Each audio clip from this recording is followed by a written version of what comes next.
Turn back now, Cowboy, or the mountain will remember your name. The wind carried the warning across the canyon like a voice that had been waiting there for years. Lucas Whitaker heard it clearly even before he saw the girl. His horse slowed on the narrow trail, hooves scraping loose gravel along the redstone ledge nearly 30 feet above the dry wash below. The Arizona sun hung low in the late afternoon sky, casting long shadows that stretched across the canyon walls like silent watchers. Lucas rested one hand on the saddle horn and lifted his eyes toward the ridge above him. That was when he saw her. She stood perfectly still on the rock shelf about 20 yards ahead, her silhouette framed by the pale orange light of the desert sunset. An Apache girl, no older than 20, with dark hair braided down her back and a bow resting loosely in her hand. She wasn't aiming it. She didn't need to. Her presence alone carried the kind of quiet authority that made most travelers turn their horses around without asking questions. But Lucas Whitaker had been riding through the West for nearly 10 years, and he had learned something about warnings in lonely places. The most interesting roads were always the ones someone told you not to take. The canyon wind stirred the dust around his boots as he eased his horse to a stop about 15 feet from her. The smell of leather, dry sage, and warm stone filled the air.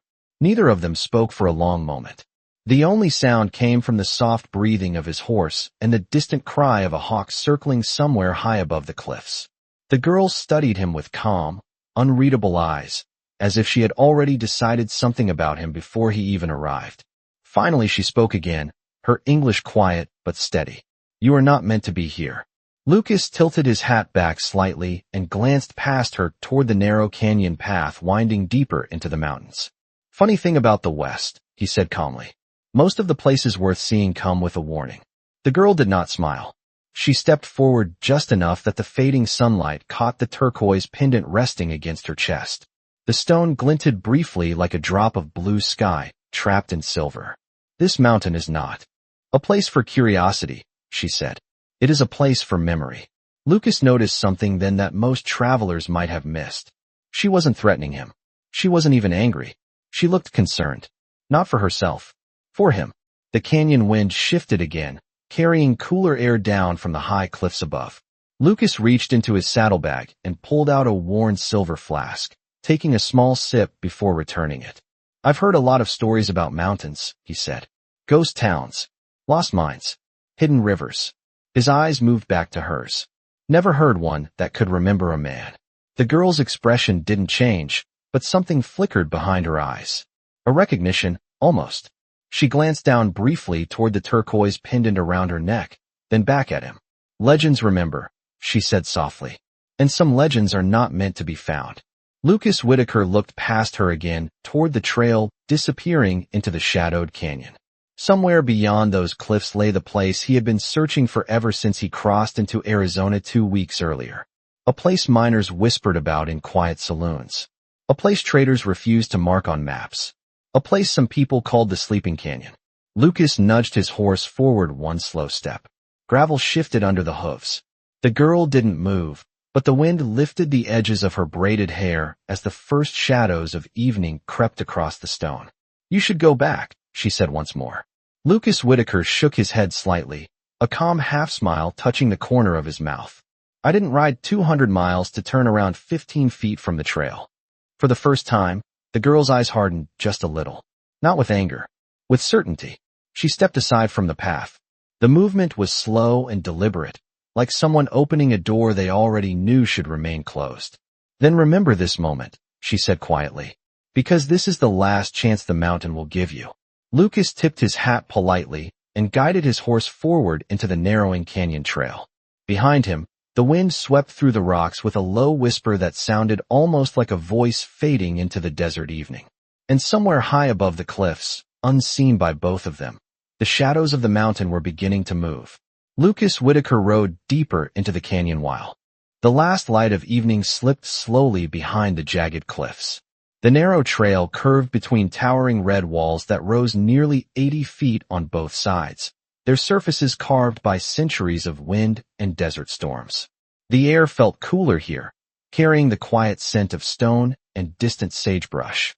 Behind him the girl remained somewhere near the canyon entrance, but Lucas did not look back. Riders who spent long enough in the West learned that some roads demanded forward eyes.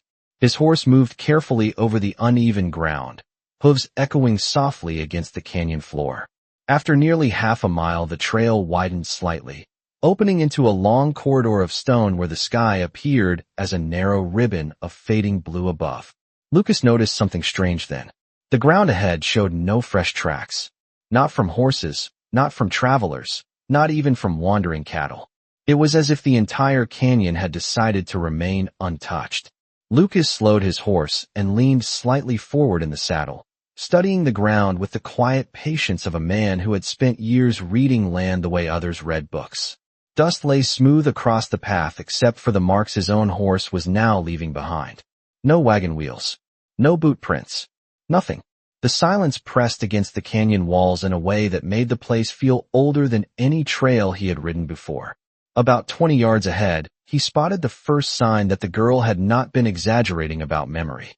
A tall stone marker stood beside the trail, about 5 feet high, shaped by careful hands long before Lucas Whitaker had ever set foot in Arizona. Symbols had been carved across its surface, weathered but still clear enough to catch the last strands of sunlight sliding between the canyon walls. Lucas guided his horse closer and studied the markings. He did not know the Apache language, but the symbols carried meaning even without translation. Spirals, a rising sun, a mountain shape with lines spreading outward like breath. He had seen similar carvings once near a trading post in New Mexico, where an old scout explained that some tribes marked sacred places with symbols instead of fences. The idea was simple. Those who understood would stay away. Lucas rested one hand on the stone for a moment. The rock still held warmth from the desert sun. The longer he stood there, the more the silence around him seemed to grow heavier, like the canyon itself was listening to the sound of his breathing. His horse shifted slightly beneath him, ears turning toward the deeper shadows ahead. Lucas followed the direction of the animal's gaze and noticed something else further along the trail. Another marker stood about 30 yards away, smaller this time, but carved with the same spiraling shapes. And beyond that, just barely visible in the fading light, another one. A line of them. Not a fence. Not a wall. A warning path. Lucas Whitaker sat quietly in the saddle for a long moment, studying the silent markers stretching deeper into the canyon like stepping stones left by people who had disappeared generations ago. Somewhere behind him the girl had said the mountain remembered. At the time it sounded like a story meant to scare travelers away. Now Lucas was beginning to realize something important about the West. The stories that sounded the strangest were often the ones closest to the truth. He nudged his horse forward again, letting the animal step slowly past the first marker.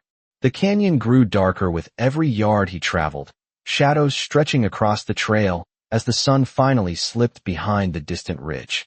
And far behind him, nearly a mile back near the canyon entrance, the Apache girl named Nayeli stood on the same ridge where Lucas had first seen her. She had not left. She watched the narrowing trail with quiet eyes, the turquoise pendant resting against her chest catching the last faint light of the desert sky. For a moment she closed her eyes and listened to the wind moving through the canyon walls. The sound carried only one thing back to her. The slow fading echo of a horse riding toward a place that had not welcomed strangers in more than 100 years. The canyon had grown darker by the time Lucas Whitaker passed the fourth stone marker, and the ribbon of sky above had turned from pale blue to the deep violet that always came just before the desert surrendered to night. The trail continued forward between the towering walls, winding gently as if it had been shaped not by men, but by the slow patience of wind and time. Lucas loosened the reins slightly and allowed his horse to walk at its own careful pace. Out here a horse often noticed things long before a rider did.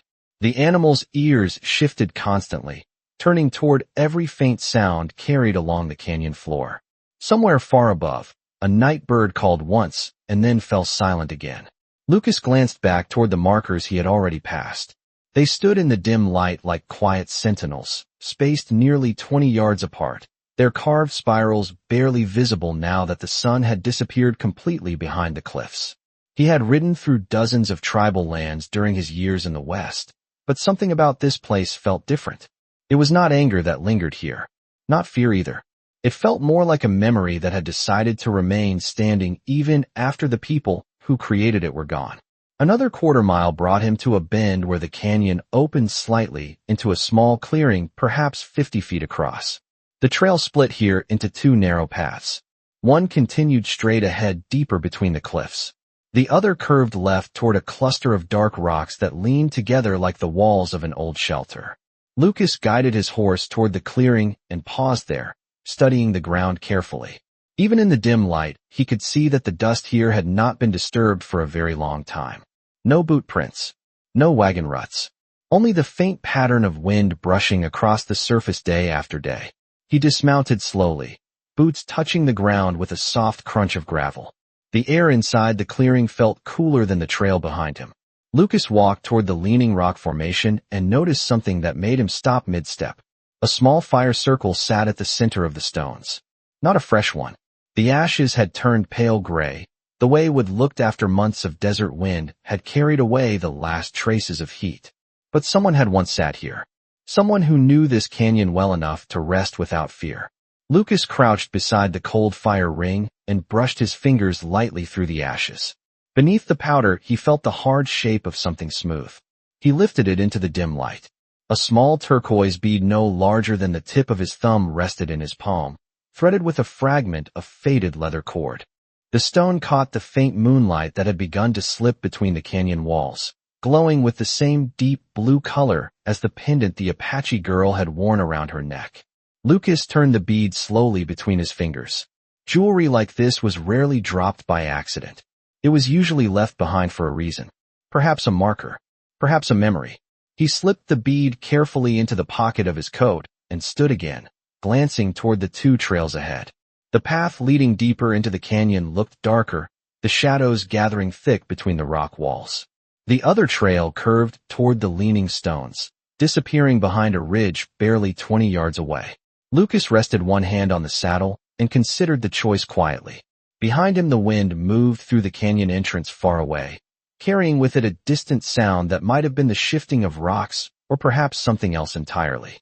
Lucas Whitaker lifted his eyes toward the dark trail ahead. The stories he had followed across 200 miles of desert always ended somewhere inside these mountains. And whatever legend the Apache girl had tried to warn him about was waiting somewhere beyond the next turn in the canyon. Lucas Whitaker chose the darker trail. Some men followed the safest road. Others followed the one that felt unfinished. Lucas had spent most of his life trusting the second kind. He guided his horse slowly along the deeper path, the canyon walls closing tighter as the trail curved forward. The moon had risen now, hanging pale and quiet above the narrow strip of sky between the cliffs. Its light spilled into the canyon in thin silver bands that shifted whenever the wind moved across the stone above. Every few yards another carved marker appeared beside the trail, each one slightly different from the last. Some carried the spiral symbol Lucas had already seen. Others showed shapes that resembled mountains, rivers, and birds in flight. These were not random decorations. They were a language written in stone. A language meant to be understood by those who belonged here. Lucas rode for nearly another half-mile before the canyon widened again. This time the opening revealed something he had not expected to find so deep in the mountains. A narrow arch of stone stretched across the path like a doorway, carved by nature itself. The rock above it had been smoothed by centuries of wind until the shape looked almost deliberate, as though someone had once chosen this place to mark a threshold. Lucas slowed his horse and studied the arch carefully. More carvings covered the surface here, deeper and more precise than the others.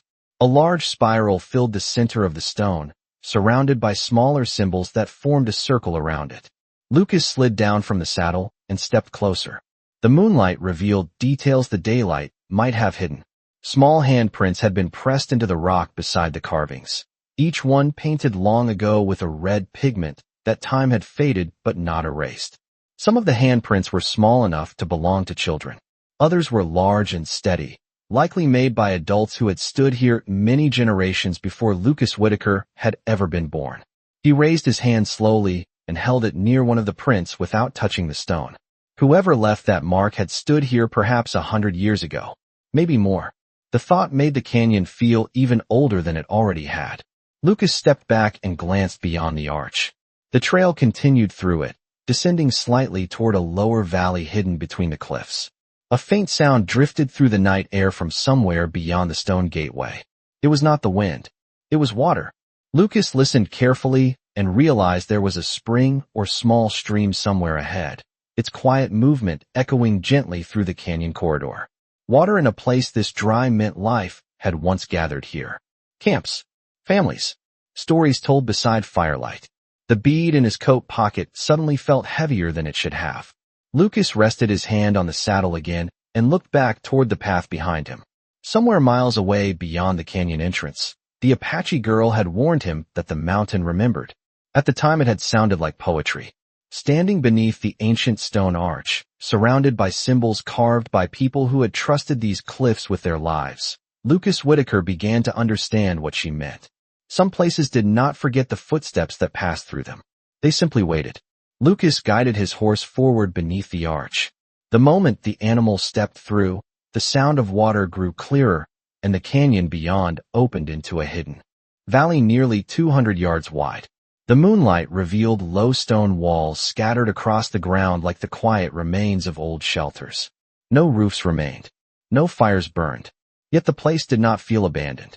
It felt protected. Lucas rode slowly into the valley and stopped beside the narrow stream that wound between the stones. The water reflected the moon like polished silver. He crouched beside it and dipped his hand into the cold current. The moment his fingers touched the water, a quiet voice spoke from the shadows behind him. "You should not have come this far." Lucas Whitaker did not turn immediately. He already knew whose voice had followed him into the valley.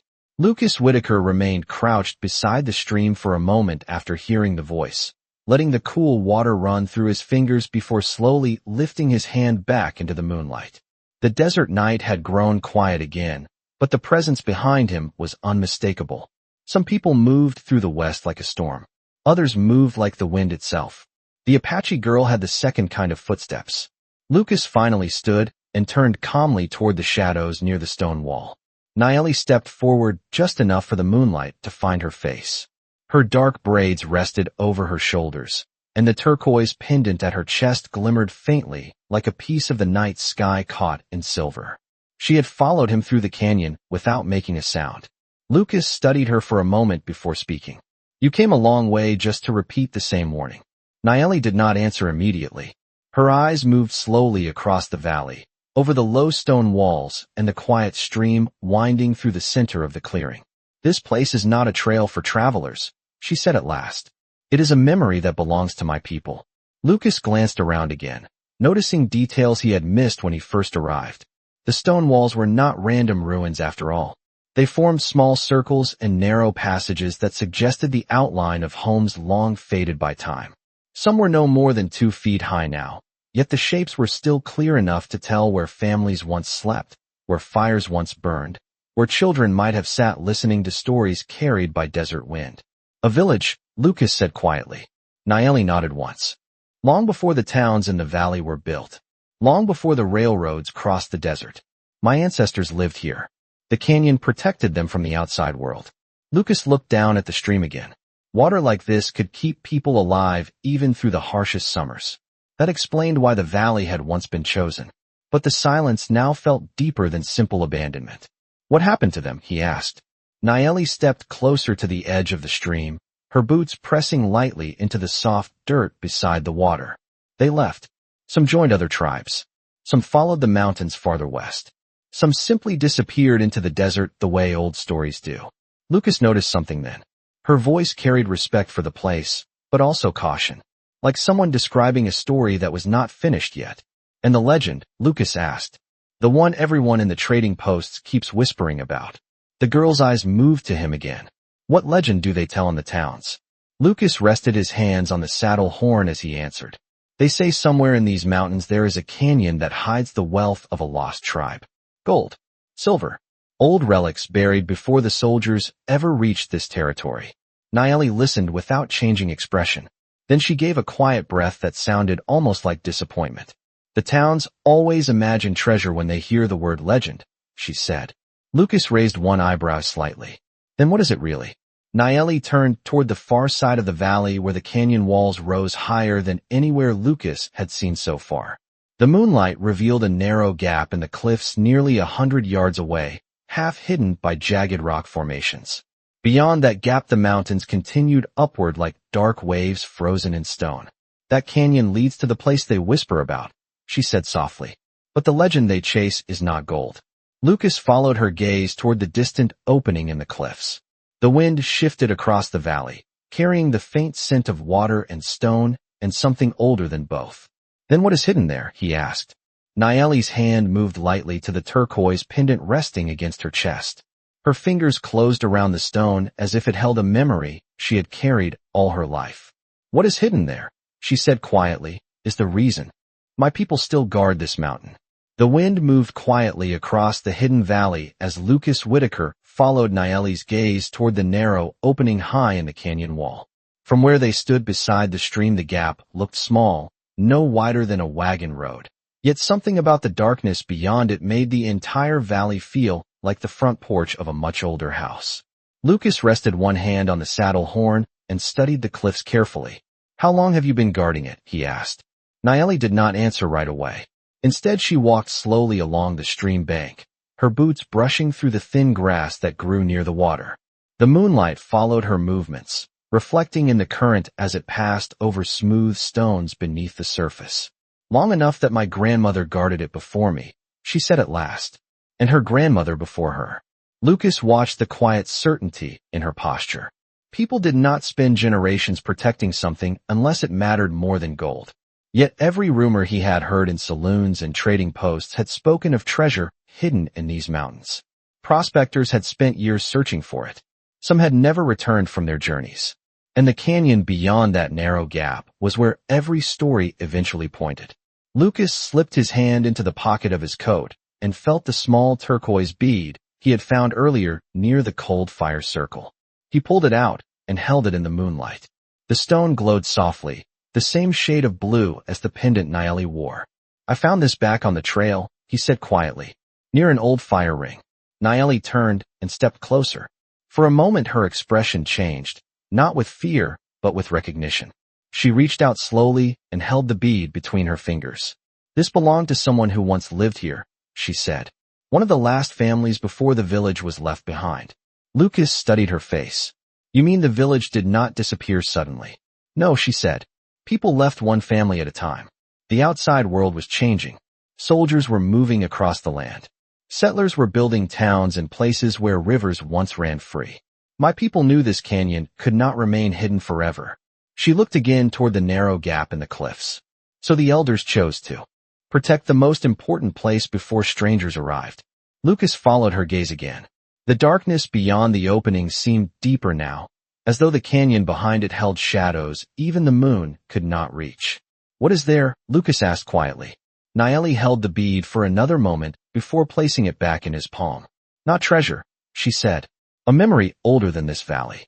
She began walking toward the far side of the clearing, motioning for Lucas to follow. He led his horse slowly behind her across the grass and scattered stones of the abandoned village.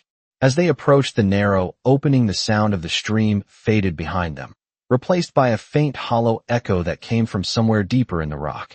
The canyon walls here rose nearly 100 feet high, leaning inward so that the moonlight barely touched the ground between them. Naeli stopped a few yards from the entrance and turned back toward Lucas. Beyond this path is a canyon my people call the Sleeping Canyon, she said softly. Lucas had heard that name before. Miners whispered it late at night when maps were spread across wooden tables. Some said it hid a lost mine. Others believed it was cursed land where travelers lost their way forever. And you guard it alone? Lucas asked. Naeli shook her head slowly. I am only the one who watches the entrance. Lucas felt the night air grow cooler as he stepped beside her near the narrow passage. If you are the one at the door, he said, then who waits inside? Naeli looked into the darkness beyond the canyon gap for several quiet seconds before answering. The mountain itself. Lucas Whitaker stood beside Naeli at the mouth of the narrow passage while the desert night settled deeper over the valley behind them. The wind no longer moved across the open ground the way it had earlier. Here between the tall canyon walls the air felt still, almost watchful, as if the stone itself had grown quiet to listen. Lucas studied the dark corridor ahead where the cliffs pressed close together. The passage was barely wide enough for a horse to walk through, perhaps 8 feet across at its widest point, with walls rising nearly 100 feet straight up on both sides. The moonlight barely reached the ground inside it. "You said the mountain waits inside," Lucas said quietly. Naeli did not look at him. Her eyes remained on the darkness beyond the narrow entrance. "The mountain remembers who enters," she said. "It remembers those who come with respect and those who come with hunger." Lucas rested one hand against the saddle horn while the horse shifted slightly beside him. "Hunger for what?" he asked. Naeli turned toward him then, her expression calm but serious. "For things that do not belong to them." Lucas thought about the rumors he had heard across the desert towns. Prospectors chasing gold. Traders searching for relics they could sell in distant cities. Men who believed every old story must hide something valuable beneath the ground. The bead still rested in Lucas's palm where Naeli had returned it. He closed his fingers around it slowly. "You think that is why people have been searching this canyon for years," he said. Naeli nodded once. "Stories travel faster than truth. Someone heard the word legend and turned it into treasure." Lucas looked back toward the hidden valley they had crossed moments ago. In the moonlight, the abandoned stone walls looked peaceful, almost sacred. It was hard to imagine men arriving here with shovels and maps, believing wealth waited beneath the quiet earth. Before Lucas could speak again, a faint sound drifted down the canyon behind them. It was distant at first, so soft it could have been mistaken for wind brushing across loose rock. But the rhythm was too steady. Lucas lifted his head slightly and listened more carefully. Hooves. Far away, but moving. Naeli heard it at the same moment. Her eyes turned toward the valley entrance where the stream curved between the scattered stone ruins. The sound grew clearer after a few seconds, echoing faintly between the canyon walls. "More than one horse," Lucas said. Naeli nodded slowly. "They have followed your trail." Lucas exhaled quietly. He had suspected that might happen when he left the last trading post 2 days earlier. Men in dusty saloons had listened too closely when he mentioned these mountains. Some travelers chased legends simply because someone else believed them first. Lucas glanced toward the narrow passage again, then back toward the valley behind them. "How long before they reach the arch?" he asked. "Not long," Naeli said. "Perhaps 10 minutes. The canyon carries sound farther at night." Lucas considered the distance in his mind. If riders were already approaching the valley entrance, they would soon find the stream, the ruins, and the narrow gap leading deeper into the mountain. And once they saw the passage, they would follow it. That is what men chasing legends always did. Naeli watched him carefully. "You can still leave before they arrive," she said quietly. Lucas Whitaker shook his head once. "The riders will not turn around if I leave. They will keep coming." Naeli's fingers tightened briefly around the turquoise pendant at her chest. Then her voice lowered slightly. "If they enter the sleeping canyon with greed in their hearts, they will wake things my people have kept silent for generations." Lucas glanced again into the darkness of the passage where the moonlight could no longer reach the ground. "The mountain waits inside," he repeated softly. Naeli nodded. Lucas Whitaker placed the turquoise bead back into his pocket and lifted the reins of his horse. "Then I suppose we should not let the wrong men reach it first." Lucas Whitaker tightened the reins gently as the distant hoofbeats echoed deeper through the canyon behind them. The sound had grown clearer now, no longer a whisper carried by the wind, but the steady rhythm of riders moving with purpose. Naeli listened for a moment longer, then turned toward the narrow passage ahead. The moonlight did not reach inside the corridor of stone, leaving only a dark path that curved between the towering walls. "We do not have much time," she said quietly. Lucas nodded once and guided his horse forward into the passage. The moment they entered, the air changed. The canyon walls closed around them like the inside of a long-forgotten hallway, and the sound of the riders behind them faded into a distant echo. The ground beneath the horses' hooves shifted from loose gravel to smooth-packed earth, as if generations of footsteps had once traveled this same route. Naeli walked ahead with steady confidence, her hand lightly touching the stone wall beside her as though greeting an old companion. After nearly 200 feet, the narrow passage curved sharply to the right, and the darkness opened suddenly into a second hidden basin larger than the valley they had just left. Lucas slowed his horse and stared in quiet surprise. The basin stretched nearly 300 yards across, surrounded on all sides by steep cliffs that rose like the walls of a natural fortress. At its center stood something that did not belong to nature alone. Tall stone pillars rose from the ground in a circle about 40 feet wide, each one carved with the same spiraling symbols Lucas had seen throughout the canyon. Moonlight spilled across the pillars, revealing patterns that seemed to move when the shadows shifted between them. Lucas dismounted slowly, boots touching the cool earth as he studied the place. This was no ordinary ruin. The pillars had been placed deliberately, forming a ring around a single flat stone at the center that looked almost like an altar shaped by ancient hands.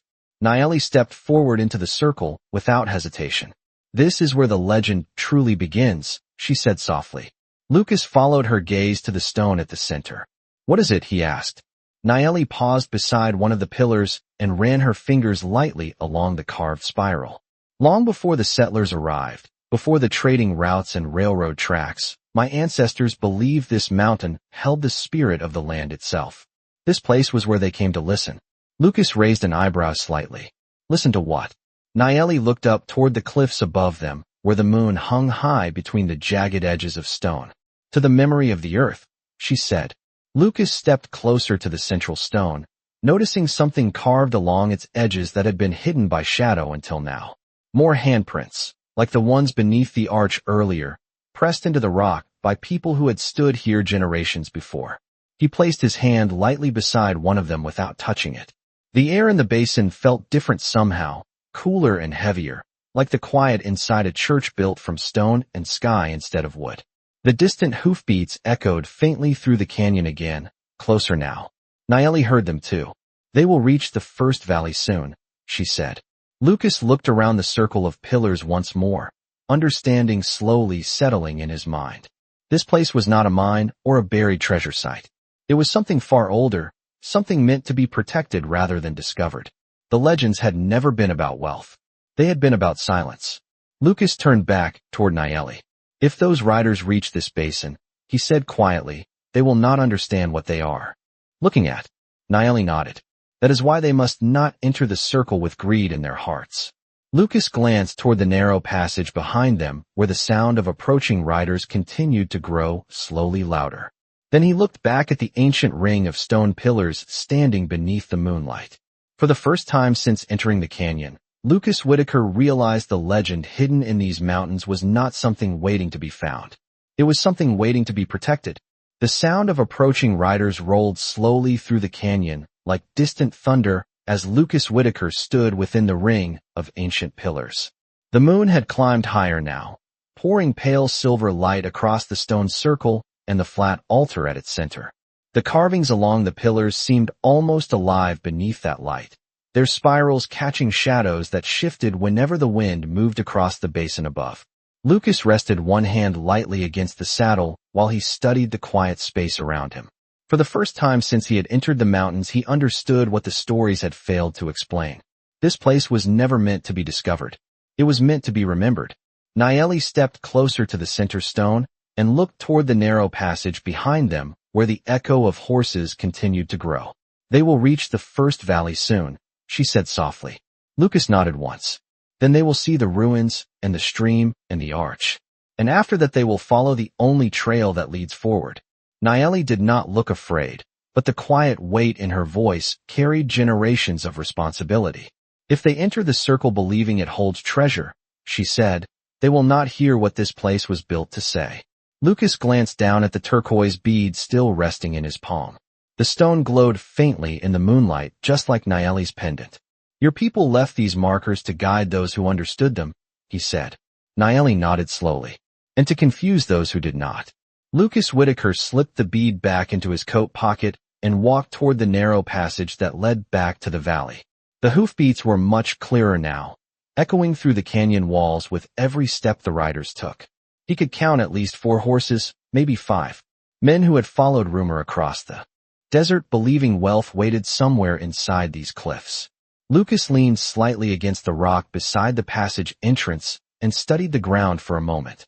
Then he looked back toward Nayeli. "The mountain remembers," you said. Nayeli nodded once. Lucas gave a quiet breath that carried the calm confidence of a man who had spent many years reading land and people alike. "Then perhaps the mountain can help us protect its memory."